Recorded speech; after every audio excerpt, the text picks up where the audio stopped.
make money so you can walk away. Not to impress people, not to flex, not to prove that you're better than somebody else or to flaunt it, but make money so that you don't have to stay in situations or with people that leave you drained, that job you hate, that relationship that is draining you, but you're scared to leave because of financial reasons maybe, or maybe you're sharing an apartment or anything above. What money does is it gives you the power to say no. It gives you the opportunity to create a life that is good and feels good internally, and not just looks good to, society and to everybody on social media. Like, yeah, you can have better clothes and a better house and a better car, but if you hate your life, you hate who you are as a person, or the job that you're going to every day, or the people that are surrounding you, what good is that money? But when you make money, it gives you the options to say no and to leave. That job, that boss can't hold that job over your head anymore. That person can't keep you in that relationship because you're unable to provide for yourself, or you're unable to house yourself, or you're unable to have a car for transportation. So money is actually a good thing. Now, you don't want to fall in love with the love of money, because that's the root of all evil. But money is needed. It is something you should prioritize. If you're a man, for example, for me, I want to one day not make my wife have to work if she doesn't choose to. That might be radical. I'm a little traditional, but that's my goal. And if your goal is to make money or your wife to work, that's fine. That's your option. That's your choice. That's the beauty of this.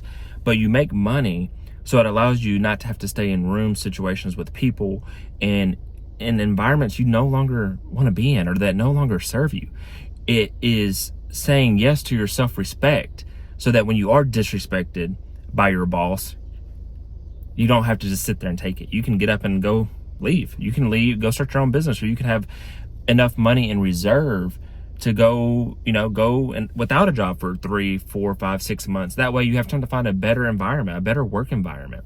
Or you can save up enough to where you bet on yourself. Or you can save enough where if you're later in your career and you're older, you can just early retire. You don't have to go and work until you're 65, 70, 75, 80, which if you look at retirement rates, especially still for millennials, Gen Z, and then the next generation, you might be working till you're 75. Like, literally go look at the numbers.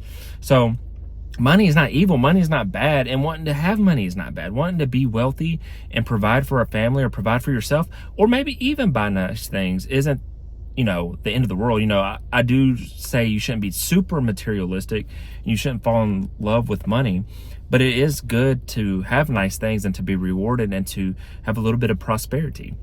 And like I said, it keeps you from being stuck in situations you don't want to be in. Nobody wants to live paycheck to paycheck. And who's more indebted to money or in love with money? The person that is striving maybe to be a millionaire, to be wealthy, or let's just say they want to make a good income to where, they're not, working a 40-hour work week. Or the person that is so scared to miss a Monday through Friday because they won't be able to pay their bills. Like, that's love of money, because you can't even miss work now. So let's just properly assess things and keep things in proper perspective. Money is a good thing to make. You should have some financial security. You should have some economic stability, because you don't want to be in a situation where you're having to foreclose on your home, or you're getting kicked out by your landlord, or you're having your cars repossessed, or when you bust a tire, you can't even afford it. They say like the average American only has like $400 or $500 saved, and like somewhere between 68 and 78% of Americans live paycheck to paycheck. So, money is a needed thing. It is something that is important to a certain extent, and we made it that way. So it's okay to want to make money. It's okay to want to make a lot of money, in my opinion. And it's also okay to not want that. But I encourage you, what are you truly doing when you don't make money? It's harder to provide for your family. It's harder to provide for your goals and dreams. And there's ways to still do it. If you're a believer, you believe in God and you want to do stuff for missions and missionary work, you can actually make enough money to where you're able to donate more money or self-fund your ministries versus having to always get donations from others. You can go and put your money back into the community. You can go donate money to homeless shelters, or go serve your time at homeless shelters because you have more time freedom now if you're not at a job.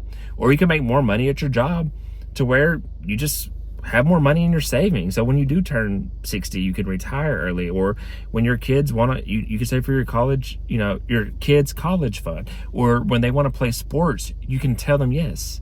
That was something we were unable to do. It was harder for me to play sports in youth because we didn't have the money. It came from a single parent household. But my mom worked 2 jobs. My mom went to college. She did all she could, taking care of 3 kids. But sometimes that's not everybody's story. But, it's not to boo-hoo and whine. It's to show that, okay, now that I'm getting older, obviously I don't have kids yet at the time of this recording. But one day when I do have kids, I don't want to have to tell them, no, you can't play football, you can't play basketball because we don't have the funds, or I'm stuck at work all day. I'm not going to be able to come get you at practice, or have somebody that can come get you at practice.